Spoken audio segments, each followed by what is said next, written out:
Hello, everyone. My name's Hank Suttala, And I'm Casey McBride. and we're here with another fun episode of Stir Crazy Shamans.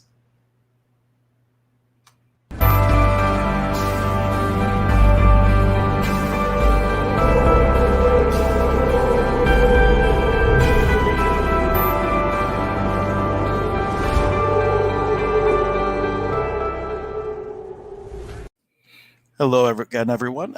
We're here today to talk about communication, and it's kind of a vague term in this sense because you can communicate with anything and everything in the seen and unseen world. So we can go a lot of different places with this conversation. Oh yeah, and I received some communication from Spirit that this would be a good topic to talk about for today. And when we're talking about communication with another human, that's a fascinating enough topic in its on its own. But there are still a lot of people that don't realize that, like Hank said, you can communicate with literally anything from spiritual beings who are very conscious and we can translate their communication into English to even this wooden desk in front of me I can open up a dialogue with, because everything is all made of the same living energy, the same consciousness. And so we can open up a dialogue with whatever we want.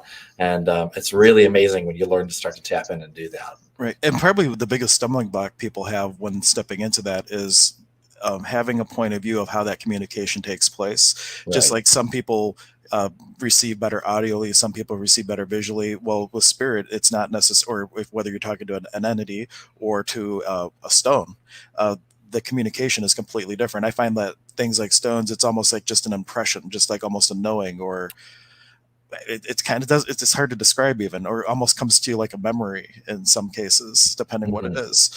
And I have one recent example. I was out in my yard, kind of getting the brush and everything together, and there's this old fire pit that the old owners had used, and we started a new one much closer to the house. And I just felt like what I would describe as sadness from the stones. It's just like, we're not being used anymore, we're not hearing stories anymore. And it's not like they were saying that, but that was just the impression. I'm like, oh, well, I gotta include these guys. And so I have a project where we're going to be repurposing them and bringing them up to the fire. But it was just like them not feeling loved. And it's something simple like that, and the communication was completely different than what Casey and I are having. And I remember the first time I really recognized I was having this kind of communication was I was sitting in this little patch of forest near my house, and I remember I was just learning about meditation and all of this stuff, and my ability to sense energy was starting to open up, and I'd sat and meditated, opened my eyes. I remember looking at the grass, and it was just, I could see the energy of the grass just moving and alive, almost like an ocean, with these waves going through it. And then the wind came through, and I felt this like really powerful emotion from the wind. And it wasn't necessarily like angry, but it was that powerful, the emotion coming from the wind.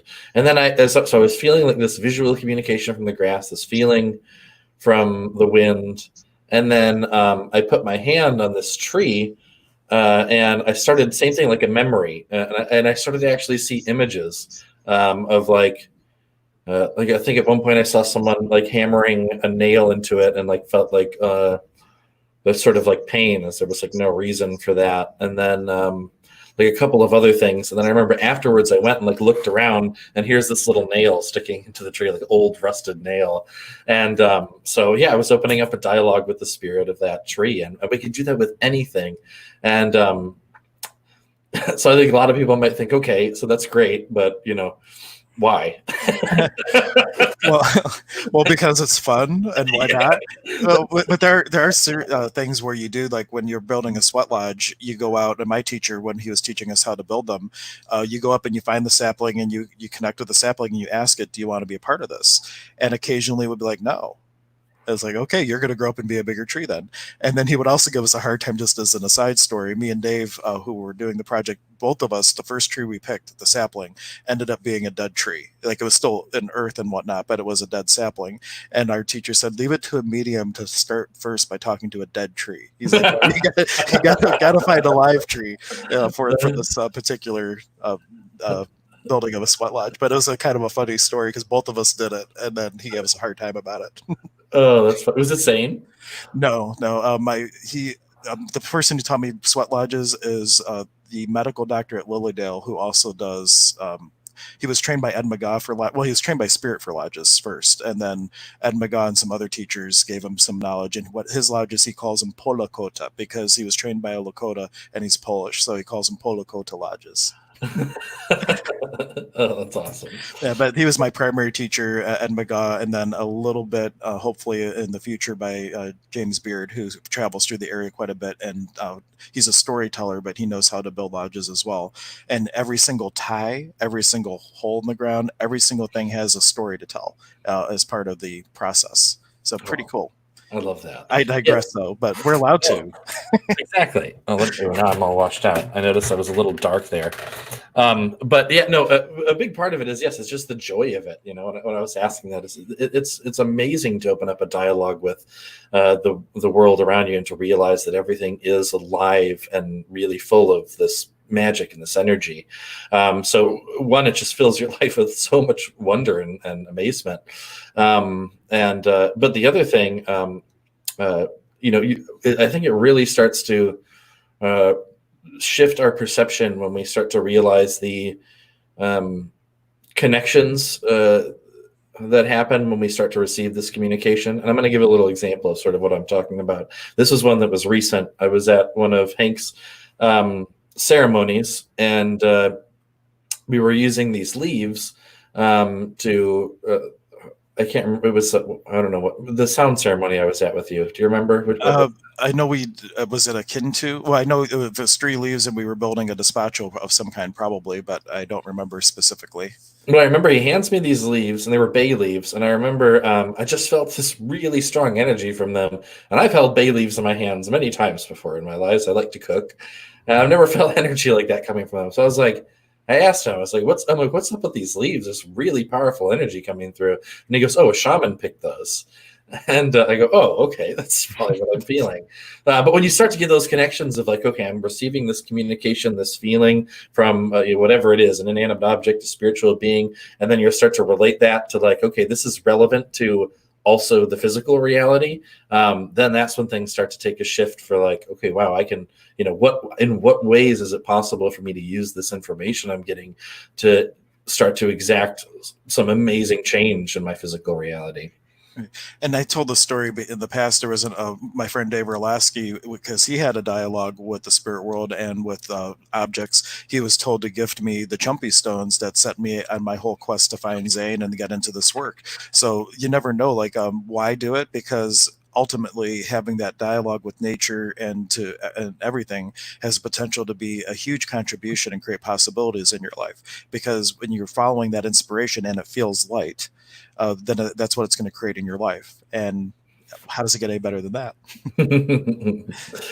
And we can learn to communicate, like we said, with objects and things like that. But I think maybe doing that for some people can be a great way to start out to learn to communicate with various beings in the unseen or spiritual realms. Maybe someone needs a physical object to see, to connect with, but then that could open them up to, okay, now they're able to, since they're feeling the energy of that, they become aware of the other energies that are around them. And now it's, okay, well, I can feel there are like 3 presences around me. Right. And then maybe that becomes a little more specific. And next thing you know, they're communicating with their spirit guides, and they've got this incredible guidance system now to lead them through all of the decisions they need to make to provide healing for them. And that's a really magical thing when you learn to communicate with your guides. Right. And something that just came to me that is akin to this that I never really considered before is psychometry. When people have metal objects or any object, and you have it from somebody else, that's one way that readers connect with the energy of another person. Now, is it that they're connecting with the energy of their person, or are they talking to that object? And the object is giving memories of them being with that person, and really it may be an object communication versus the connecting with the spirit directly. Just another way to think about it. So if you wanted to try that as a way to develop that, find an old object from somebody, or trade objects with someone you don't know, so you're not as slighted with things that you think you know, and get in your own way, and open up and see what information you can get, because now you're not trying to connect with the spirit world, you're just connecting with the object and say, hey, tell me your story. And that's what we do in shamanism when we go out in the, we haven't done it yet, but as we go through the apprenticeship and you start to find your koyas, your stones that are going to become your objects in your mesa, one of the things that we do after we connect with them is we hold them in our hand and we go through a process where we tell the stone about us and we ask the stone to tell us about them, and you learn their story and sometimes get their names and what medicine gifts that they have. And introducing yourself to these spirits is also very important, because communication should always be a two-way street, right? If it's just, you know, us trying to absorb all we can about that, but we're not giving any communication from ourselves, then I don't think we're really opening up to the full range of communication we could be getting. And then, like Zane said in this just recent ceremony that we did, when we present ourselves to the spirits, we come as we are and we're totally honest about our energy. And so if you're not like really opening up and allowing spirit to see and feel you, then you're not sending the message that you want it to, spirit or this object or whatever it is, to open up and give its full self to you. So it's, again, even exchange there. Yeah. And authenticity. And what we'll say is, like, you can be the high, if you're pissed off today, be the highest vibration of pissed off you can be and offer that to the spirit world. But when I think about that, so many people who've had great spiritual awakenings, they get to a place where they get sick and tired of being sick and tired.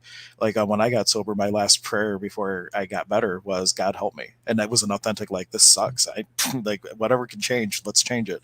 But I was coming from a place of authenticity. Up until that point, I was trying to hide everything. And Neil Donald Walsh authors a conversation with God at his lowest low point. He wrote a scathing letter to God, all pissed off, but he was his authentic self. And that authenticity resonates with the spirit world, because now we're not hiding anything. We're being our true authentic selves. And from that point, you can move forward and grow. Oh, I love that. Yeah, and sometimes we do, and not everyone. I mean, obviously, if you're in a good place, you can still communicate with spirit. That's wonderful. So you don't have to be, you know, down no, yeah, you don't have to go to the depths of despair, but sometimes it takes going there to get to a place where you're truly willing to be authentic, Right. And so, like, if you don't want to create that experience, you can be authentic right here, right now with the spirit world. You don't have to go to pathetic like I did. Yeah, but then one point I want to bring up now about communication with the spirit world is the energy of play, right? We had a whole episode on that a couple of days ago, and you know, there should be a playfulness and a lightness around this communication. And if you're trying to take things really seriously and there's a heaviness around, I really have to get this message, and if there's a serious like tenseness about it, then the spirit world, I mean, you still can get communication, but I don't think the spirits, the energy is as willing to exchange with you as if you have that playfulness about it. No, because playful is where the fun is, right? And there was a time I was with a student. I was at this one little spot in Lake Erie called Columbia Park. And it's a place where this waterfall empties into the lake. And I like taking people there for certain exercises. And as I was thanking the lake, and like right at the end of the steps, and I turned my back to start going up the stairs, this huge wave crashes and it sends up this wall of water. And this is my description for the people that were walking down the steps that saw this happening. And it just completely douses me. And my, and my first thought, I didn't go or anything. I just started laughing and I thanked the lake even more.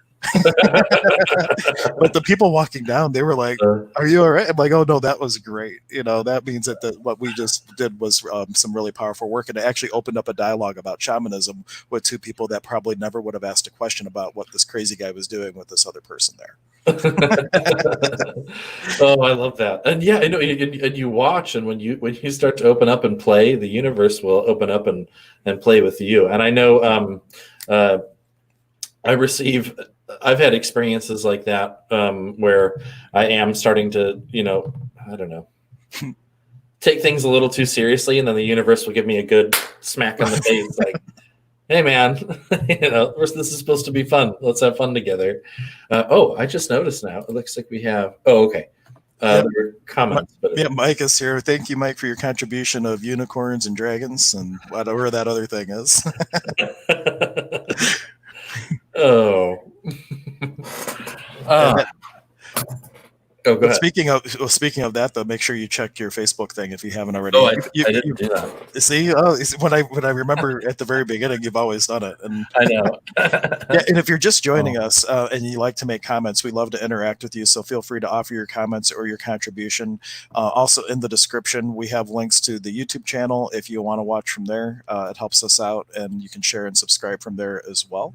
And also catch out all the archive videos. And Casey's YouTube channel is there as well, Shaman's Way. He does like a couple guided meditations every week that are on there. A lot of good videos to go back and watch, including ones how to connect with spirit guides and that type yes. of thing. So things relevant to our conversation today. There's some tools for you if you go back into those archived videos to check those out too. Yeah, definitely. And I'm always going to be posting, some new I have a couple videos I'm working on right now. I actually don't remember what they're about, but That means they're that good because you only know it in the moment. right. But they will be posted once I get them edited and all that. I think one was on. I think one of them was on journeying, maybe. I don't know. We'll see, but it'll be magical, whatever it is. Or even better than that, if there's videos that you want to see, either for us to talk about live Yeah, here or videos that Casey does and upload, let us know, and we'll be happy to create some content around it because this is really something we started to be interactive with everybody else out there, and we want to follow the energy and talk about what you want to talk about. And yeah, if you have any question at all, even if it's not relevant to the topic, you can make the comment and we will be happily derailed and talk about whatever's on your minds. yes, So yes. Please do. Um, I'm feeling to guide us through a short little exercise to open up communication with whatever it is you're trying to communicate with. So okay, cool. maybe we can do that. Yeah, I will. Let me put up a. This is going to be an exercise, right? Yeah. Okay. Putting up a little banner so people tuning in right now will not be like totally like wondering what's happening. All right, go for it. Okay. So anyone who's following along, if you're in a position to do so, hopefully you're in a space where you can be comfortable for just a few minutes. And take a deep breath, and then on the exhale, close your eyes. Just breathe in whatever way feels natural, and allow your awareness to sink down into the body. Begin to really feel your body. Are there areas in your body that feel tense or heavy right now? Are there areas that feel particularly light and really comfortable and good? Just take note of all the sensations. And know that all of these sensations that are present in the body are communication from your body, and that your body is constantly talking to you, communicating with you in some way. So I want you to find a place in your body that feels less than 100% pleasant, an area that maybe feel a little tight, a little tense, a little heavy, or maybe there's some emotion somewhere that you can identify in the body that isn't quite pleasant. Then just go into that spot with all of your attention. Normally, when we feel discomfort, pain, or whatever it might be in the body, the instinct is to sort of do something, think about something, or to distract ourselves from that. But for now, we're opening up a dialogue with it. So go deep within whatever it is that you're feeling. Feel that tense, tight, heavy feeling, discomfort, whatever it is.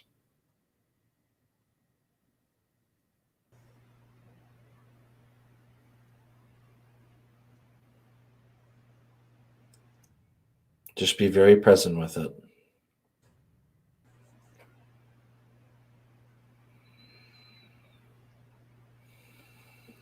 And realize that through this feeling, your body is trying to communicate something with you.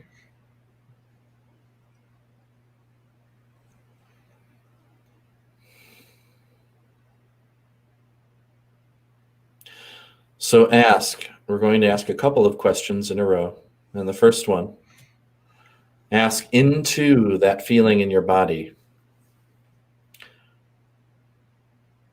What lesson or contribution do you have from me at this moment in time, which I am not allowing myself to fully realize? What lesson or contribution do you have for me at this time that I'm not allowing myself to fully realize?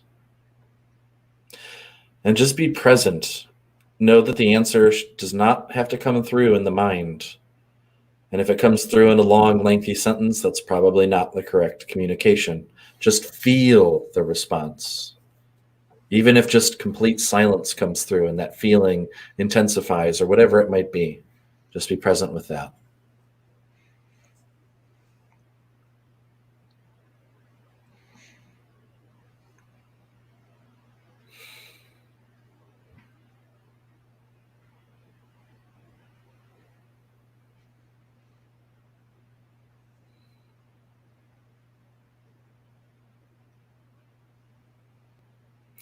And then ask into that feeling,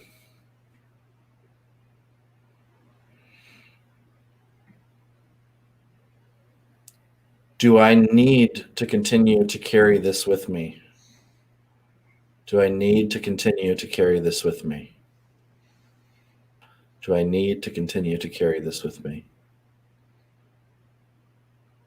And just feel the response.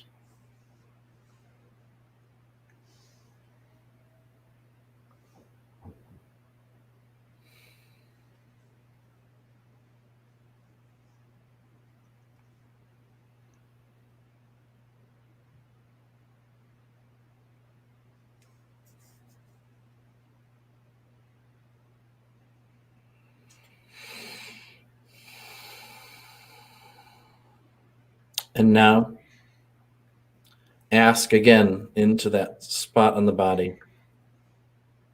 What can I do in this moment right now in order to release any energies that are ready to be released associated with this feeling? What can I do? What can I be? What can I allow within myself in order to release this tight, tense, heavy feeling or whatever it might be? And again, feel the response. And now this time, as spirit begins to communicate with you, as this feeling that's trying to get your attention from your body is communicating with you, do whatever you feel needs to come through. If you need to move your body in some way, breathe, visualize a certain energy, whatever you feel inspired to do in the moment, just go along with whatever the first things that arise are. Just go along with that completely. Do that now in this moment and feel it begin to shift.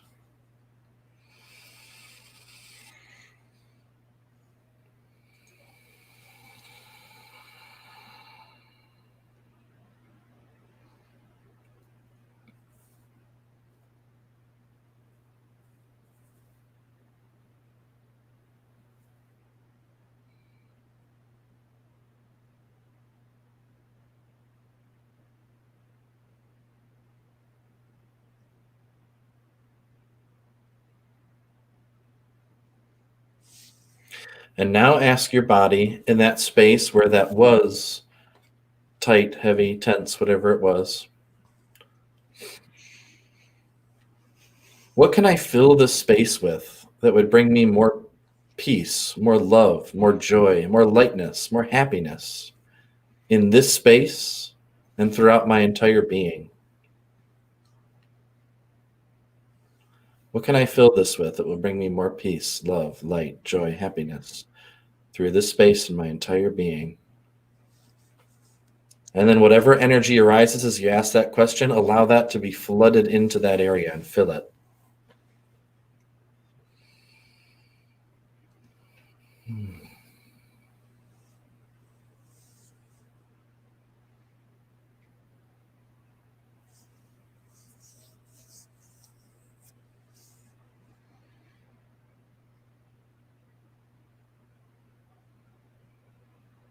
And now I want you to take note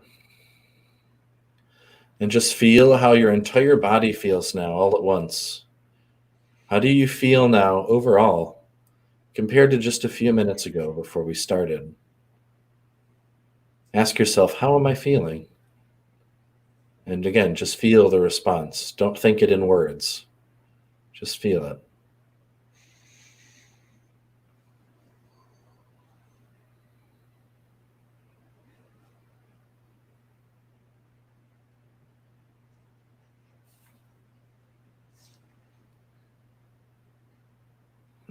Thank you.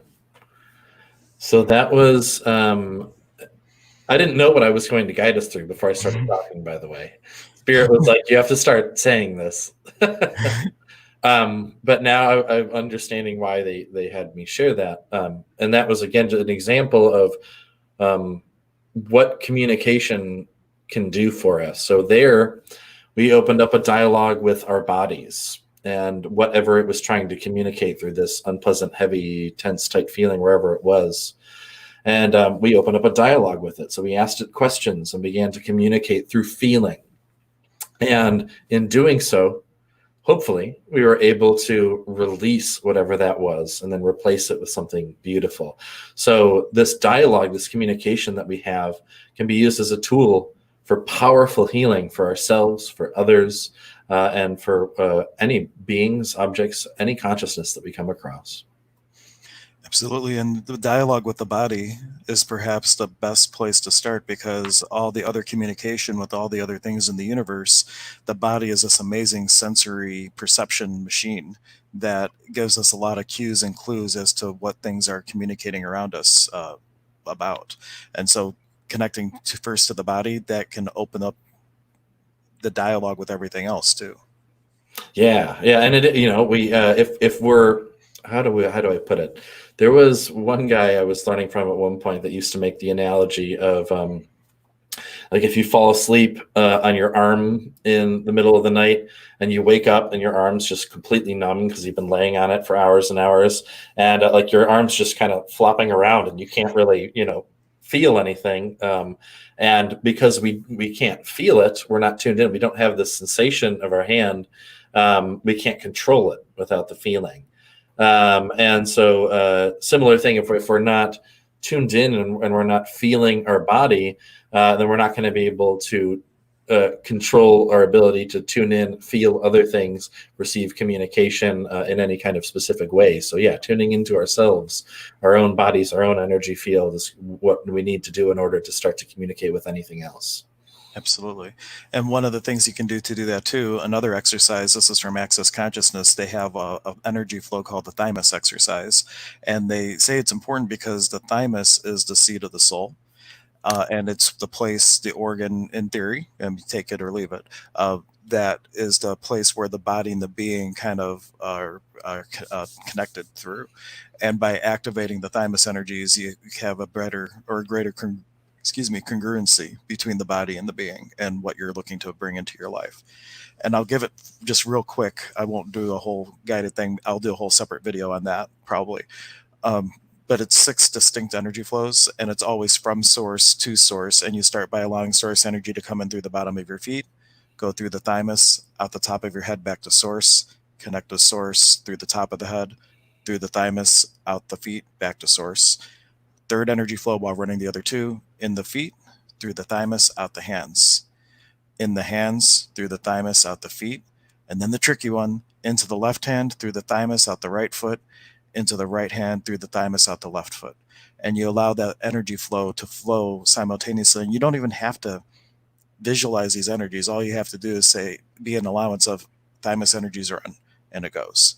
And no other instructions or anything else is needed. So that's another great way just to be having a tool to start settling into the body so you can have a greater dialogue.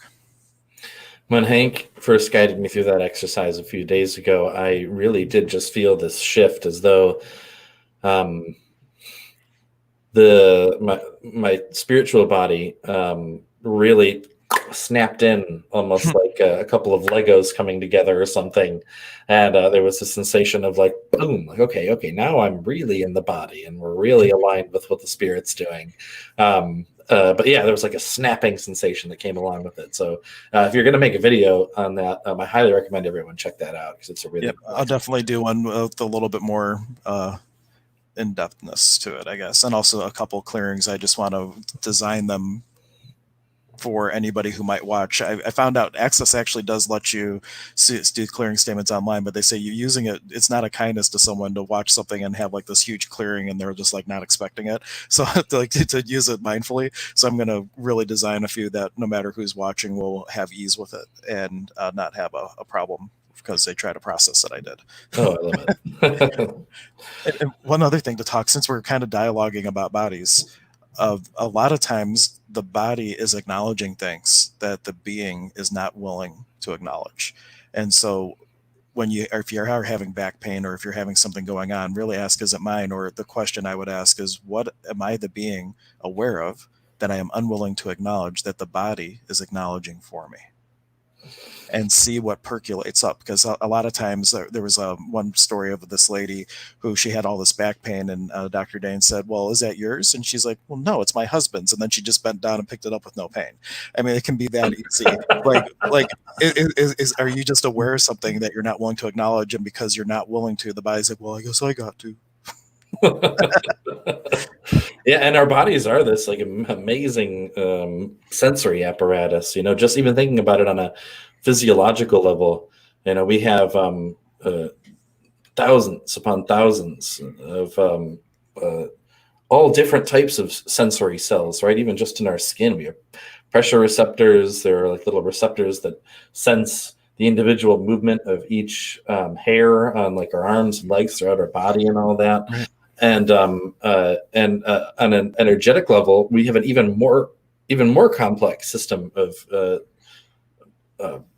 sensory system, I guess you could say. Yeah, there's nawi, chakras, nadis, meridians, all kinds of wonderful energy things that have energy signatures that interpret for us. And if you go back and watch the episode on Jill Matson, and she was talking about how just in like a thing of our sweat, there are hundreds and hundreds of frequencies. Like every frequency that we are is there. So sometimes when people are doing readings, they'll want to hold your hand or something like that. It's going to help them connect, because how much more are they perceiving because of that physical contact? And if you're looking to go talk to a rock or a tree, go hug that tree, go lay on the earth, go hold the stone in your hand. And just that extra sensory, instead of just going intuitively, you're also going to be getting all those other things that the body has the ability to tune in with. Oh, I got a kind of fun story I want to share. Go for it. So speaking of that, the communication of feeling, I was on a retreat and we were learning all kinds of stuff about how to do things like aerokinesis and pyrokinesis and all this fun stuff. And at one point, people were playing with these torches, like a tiki torch, that were all around the perimeter of this thing. And the one guy who's really like more skilled at pyrokinesis was teaching people how to like manipulate the flames. And so I kind of walked over to one and was just looking at it and like wasn't really sure how to proceed. And he comes over to me, and the way he said it was so simple, but he's just like, hold your hand there. And he said, you feel that heat? And he's like, that heat, that feeling is a communication between you and the flame. And he's like, now communicate what you're trying to say to it. And then I don't even know. And again, it was not communicating in words, telling it to do anything, but just bringing this feeling what it was feeling. And then I was exchanging the feeling. And then I watched this flame as I like started to bend my hand. It curls over almost like a loop in this flame. It curled into a loop. And then it went and like started to shrink and shrink and then went out. So this isn't like a weak candle flame. This is a tiki torch, like flame that bent around and then disappeared as I was communicating that feeling to it. Awesome. Obviously not everyone needs to. No, and for people who like that story, if you go back, there's an episode with Norse mythology with Casey's friend Jameson, who told another story, and the conversation had nothing to do with Norse mythology except for 5 minutes, and then it went away to all the different ways divinity presents itself. But there was an outstanding candle story, but you'll have to go there to watch it, or tune in tomorrow. You can ask him to say it again, because I think he's going to be on with us tomorrow. Yeah, Jameson will probably be on again. So, but it was a really good story. A few expletives, so don't watch with your kids if you have a point of view that that's bad. But yeah, no, there was a time where I was really interested in learning about like the various form of kinesis, whatever it was, hydrokinesis, aerokinesis, all that stuff. And I remember one of the things I was learning to do was to spin a psi wheel. So you take a little piece of paper, put it on top of a needle, and then you sit there with your hands and you basically make a current of energy to try and get this thing to start to spin. And I sat there 3 days in front of this thing, trying to like force it to move, and nothing happened. And then finally on the third day, instead of like sort of forcing, I just opened up and really relaxed and was in the space of just allowing things to flow. And then I felt sort of this click of like going inside of the space and inside of the energy in this piece of paper.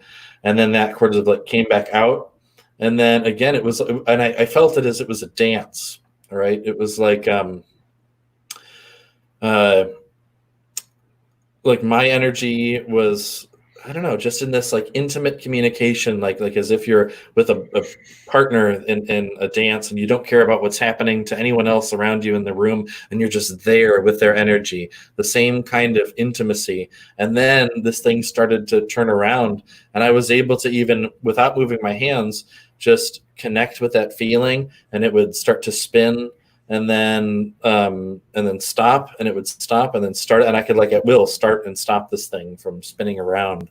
And so that was really amazing. So I mean, just to show you the power of like energetically communicating with something, we can it's entirely possible to physically move objects just by opening up a dialogue with them. You know, the thing that Spirit gave me to go along with that, because I've used a similar analogy, but not this particular one, is it's almost as though in like a music band, right? The conductor is telling he's not playing the instruments, but through his motions, through his energy, through his intention, through his body communication, through all of that, he's communicating with all the people and the objects what their role is in that moment. And kind of energetically, like moving that baton for them, that a conductor would move, something akin to that when you're dealing with stuff like looking to move it or manipulate it energetically. Yeah, a little bit, but even more. How to describe? I mean, I guess so, because the conductor is having to read what's going on, right, and he's holding the space for the show. Right. Yeah. Yeah. Definitely. So I guess that is. Yeah. Well, but meditate on that metaphor, because like that was a loose thing given to me just to convey a concept. Like you say, words, they just point to an energy. Right. But I think the one thing that's coming through that's important to touch on is it's not you're not giving instructions like, well, I guess you can. I don't know now, because I was going to say, do not have, if you're trying to do this kind of work, whatever it is, whether you're trying to use telekinesis or if you're trying to just like, perform a certain kind of healing, it's not like you're really like, okay, I have control over you, do this. Again, remember the two-way communication, right? And just to really touch on that, and feel, what is that thing feeling? And until you get the feeling of that and you can connect with it, then it's going to be really difficult to communicate your message. So I just wanted to touch on the importance of it being a two-way. And the space that you could also hold with that to go along with it is in the recognition that we are all one. And where could you go in your space where you are also that object? Right. And then you're having the dialogue with yourself in a way, even though it's separate. I don't know. Yeah. I'm just feeling that out. Like that's the next thing that comes to me as you say that is like, well, that's true. But at the same time, like if in that space of oneness, like you're not telling anybody to do anything. You are simply doing the other component as you from that place of oneness. I don't know. I don't have words for it. Well, yeah, because we're talking about onality and duality at the same time. Right. Well, and they exist at the same time. So why yes, not? they do. Yeah. But if you're looking at it as separate, then it might be a much harder, or even it's not impossible. But like if you're stepping into the space where you're one and you're doing it because you're allowing it on both sides versus being separate, and you have to be in the space where it understands your will. Yeah, I don't know if it is, but I would say it's pretty much near impossible to do anything like what I'm talking about if you actually view yourself as separate from the thing. Because again, I can't move my hand if it's completely numb and I have no sensation in it. I get it. But I can feel the hand because the hand is a part of me. And same thing with that object. I can feel it because it is me. and I am one with whatever that thing is. And so the only way that we're able to have this communication in truth is because it is all us. You're the only one in the room. Yeah, and so are you. And so am I.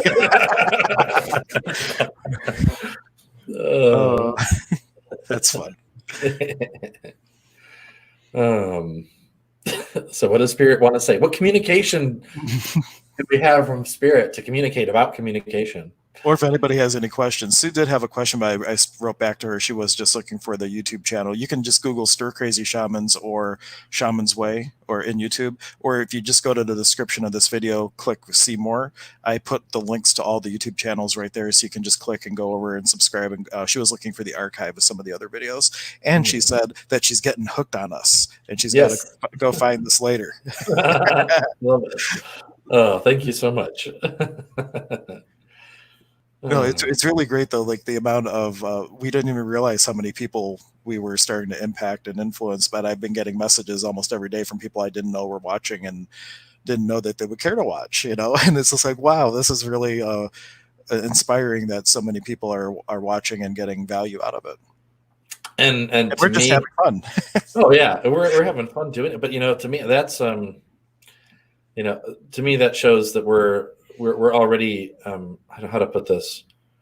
I feel extremely fulfilled and feel like we're already just super successful because we are reaching these people and starting to shift people's perception.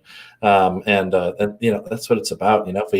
If one person watching this is inspired to try something new or shift their perception in some way, then that just makes me feel amazing. Yeah, absolutely. All right.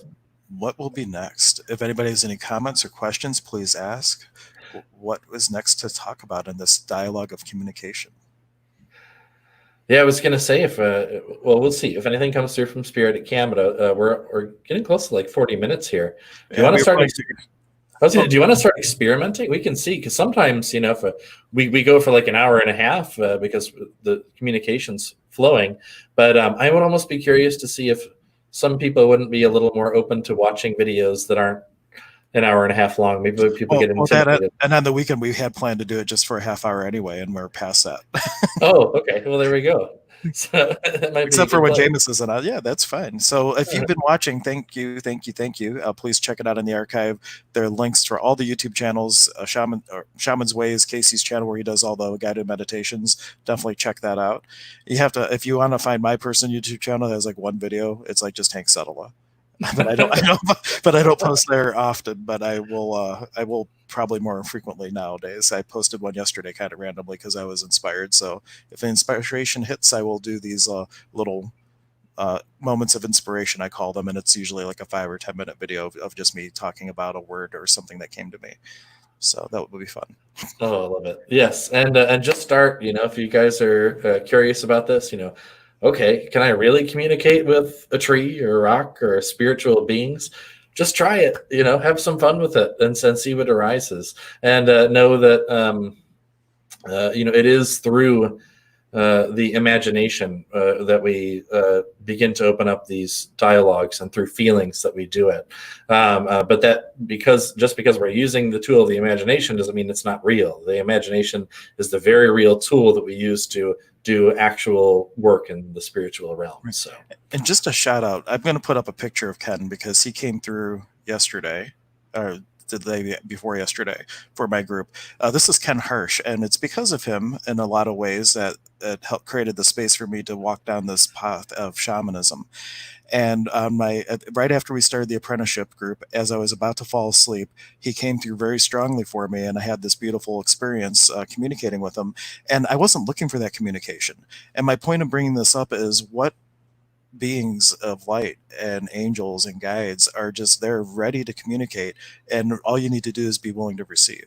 So my challenge for everybody today would be, especially as you fall asleep or you're about to fall into that theta state, throughout, is there anything here for me, for my highest and best, from anyone that, any beings of light, or however you want to phrase it, and just see what experience you might have as you fall asleep or in your dreams. Love it. Cool. And again, thank you so much, everyone, for your energy and your attention. Thank you. Yep. A Nike.